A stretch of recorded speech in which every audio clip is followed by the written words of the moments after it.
एरसमा देवीदोल पड़िया रज महोत्सव निराकार स्वयं अर्थात बांगुर संपादन में प्रति संध्या लोकों आकर्षित करुच्ची। गतकाली षष्ठ संध्यारे मुख्य अतिथि पूर्वतन सांसद धरित्री संपादक तथागत शतपथी डॉक्टर सरस कुमार जेना, ADM Jagatsinghpur doctor अमीय Kumar Sai, in charge एरसमा medical Baisakhi Lenka, ओएएसएस टपर 2023, अभिनेत्री पूनम मिश्र, कमलाकांत महापात्र, समाजसेवी शिशिर कुमार परिड़ा, पूर्वतन उच्चशिक्षा एडभाइजर डॉक्टर दिलीप विशाल, श्रीमती कमला जेना, अध्यापक संजय विशाल, सरस बेरा, विक्रम परिड़ा प्रमुख उपस्थित रही रंगारंग सांस्कृतिक कार्यक्रम को प्रशंसा करने सहित रजपर्व भाईचारा संपर्क गढ़ी तोलुछि कहिथिले। मुख्य अतिथि तथागत शतपथी कहले पश्चिमबंग में ममता बानार्जी जो जगन्नाथ मंदिर प्रतिष्ठा करिसेंती ता पुरी मंदिर सहित केबे समकक्ष होई परिबो नाही। मंचर सभापति विजय कुमार स्वयं अतिथि परिचय स्मृतिरंजन महांती प्रदान करथिले।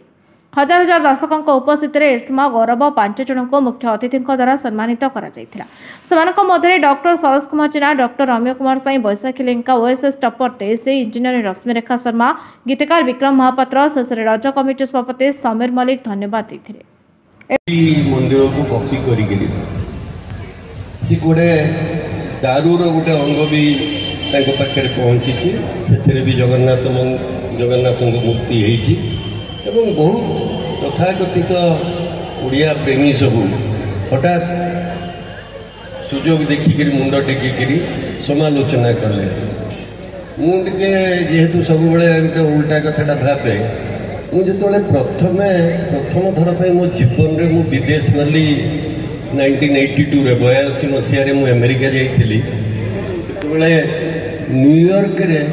मु प्रथम देखिली गोटे गुरुद्वारा अच्छी से गुरुद्वारा को दूर देखिली मुझे तो गुरुद्वारा भाया लगुच कारण दिल्ली रे सेमती गोटे कनॉट प्लेस पाखे गुरुद्वारा अच्छी तारी भाया अबिकल नकल भाया लगे टी साइज रे छोट जगह भी कम दिल्ली का बहुत बड़ से कम थिला पाखक गला बेलू से सत गुरुद्वारा से सरदार लोक सब अच्छा सरदार माने सिख माने पगड़ीवाला मु जो समय रे जाई पहुंचली सेठी तांकर लंगर लगी जो मागणार खाइबा को सब दियंती जी आसो खाई परिबो से गोरा लोक आसिले खाई परिबो कला लोक आसिले खाई परिबो मो बलिया कालिया आसिले भी खाई परिबो। मु देखिली मागणा खाइबा को मिलुची से तोळे पैसा बेसी नहीं पारु नथिले जेतोळे आपण भारतीय भाव में आपण विदेश जिबे आपण पाखे लिमिट थिला $500 आपण नहीं परिबे। तो गाँव में से दोली नहीं से परिवेश नहीं आम विज्ञान रे उन्नति करुचे स्वास्थ्य जो रोग कथा कहते मेडिसिन उन्नति करुचे किंतु रोग बहुत आम टाणुचे आम जो चाष करुले से चाष नहीं आम जो परिवा बाड़ी में करुले आम जो खाद्य खाऊले आज नहीं ये कथा कि नहीं आपण मैंने विचार करते जो रज पर्व कहीं पालुचे रज पर्व जो 51 परिवार जे जो आसती परिवार एकाठी रहती गाँव एकाठी रहती खाती आनंद उत्साह करती किंतु देखा जाऊ नहीं खाली ड्रेस पिंधि जे जोड़े बुलिया पलाउंट गाँव में जो रज पर्व माहौल आउ अनुभव होची कि नहीं आपण मैंने विचार करते खाली से नुहे ये रावण पोड़ी होता ये रावण पोड़ी मुझे देखी तृतीय जुगे रावण थिला कहीं आम रावण पोड़ी करुचु रावण पोड़ी करुचु ये आज युव समाज को सचेतन करूँ जुग जुगरे अधर्म उपर धर्मर विजय असत्य उपर सत्यर विजय अन्याय उपर न्यायर विजय आज युव समाज अधर्म असत्य अन्याय दूरे रही सत्य धर्म न्याय उपर चलवा दरकार केबे हेले असत्य अधर्मर विजय है नहीं ये रावण पोड़ी कर सचेतन करुँ युव समाज को मानविकतावाद रख धर्म रख एवं समाज को आगे नवारे आपण मैंने आगे आसंतु ऑर्गेनाइज होची 14 वर्ष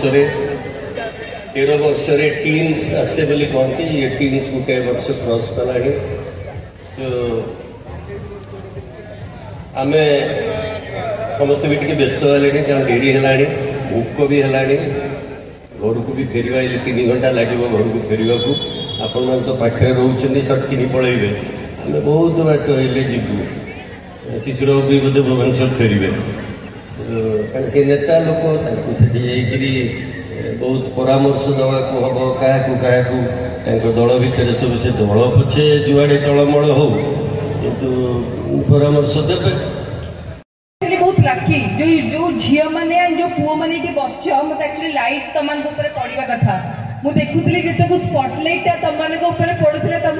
स्माइल बास थैंक यू आउ टे लाइट पैन कर दिंतु तो एक्चुअली तुम मैंने बहुत लकी रज आम मैंने सब झील मैंने स्पेशली अपेक्षा करके बस कि 1 रु सेलिब्रेट कर जून 8 तारिख जाए बापरे बहुत लकी ना कौन कौच लकी नुह